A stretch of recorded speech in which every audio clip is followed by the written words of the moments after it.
And here's another read aloud brought to you by Alice the librarian. Hi, I'm Alice the librarian. I'm Zevi and Abby's grandma, and I'm going to read you a story that's a very old story. It's as old as me. It's a story that my mom read to me when I was a little girl and that I loved, and because I loved it so much, I read it to Casey, Zevi and Abby's dada, their dad, and I read it to Zevi and Abby. And it's called The Story of Ferdinand by Monroe Leaf. Now, you may be familiar with this story because recently they made a movie of it. They took this little book and made a very long movie about it, about the character of Ferdinand. And the pictures in this book are drawn by Robert Lawson. And one of the things you'll see is that the pictures are black and white because a long time ago they didn't have colorful pictures in books. And there is Ferdinand, El Toro. It's bike again. The Story of Ferdinand by Monroe Leaf, illustrated by Robert Lawson. Once upon a time in Spain, there was a little bull, and his name was Ferdinand. All the other little bulls he lived with would run and jump and butt their heads together, but not Ferdinand. He liked to just sit quietly and smell the flowers. He had a favorite spot out in the pasture under a cork tree. It was his favorite tree, and he would sit in its shade all day and smell the flowers. Sometimes his mother, who was a cow, would worry about him. She was afraid that he would be lonesome all by himself. "Why don't you run and play with the other little bulls and skip and butt your head?" she would say. But Ferdinand would shake his head. "I like it better here, where I can just sit quietly and smell the flowers." His mother saw that he was not lonesome, and because she was an understanding mother, even though she was a cow, she let him just sit there and be happy. As the years went by, Ferdinand grew and grew until he was very big and very strong. All the other bulls who had grown up with him in the same pasture would fight each other all day.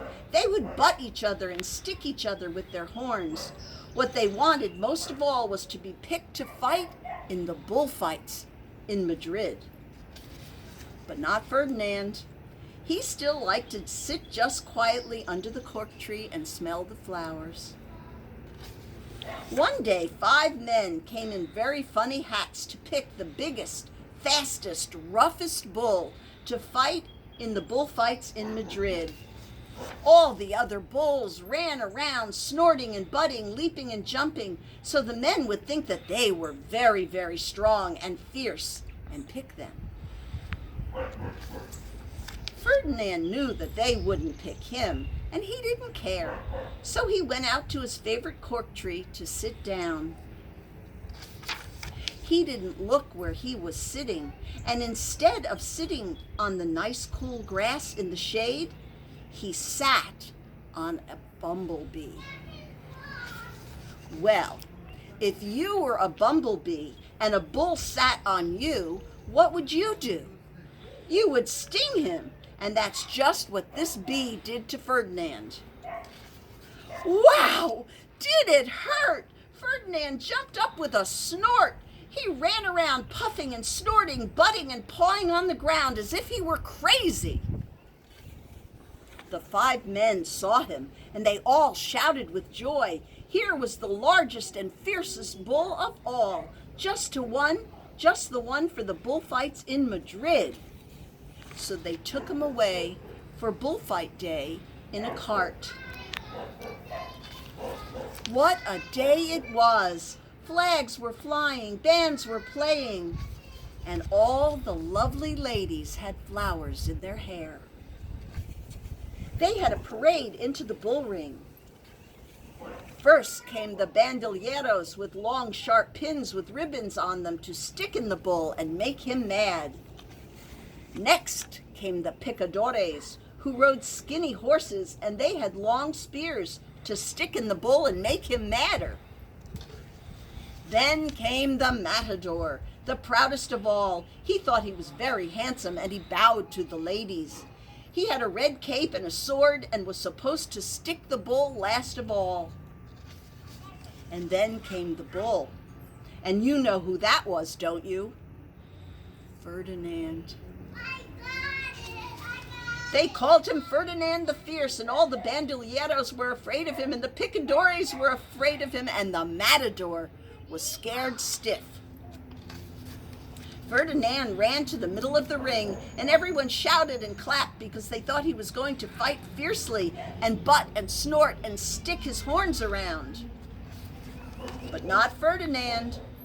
When he got to the middle of the ring, he saw the flowers in all the lovely ladies' hair, and he just sat down quietly and smelled.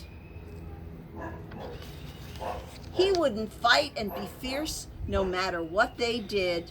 He just sat there and smelled. And the bandolieros were mad, and the picadores were madder, and the matador was so mad he cried because he couldn't show off with his cape and his sword. So they had to take Ferdinand home. And for all I know, he is sitting there still under his favorite cork tree, smelling the flowers, just quietly. The end. Don't sit on bumblebees.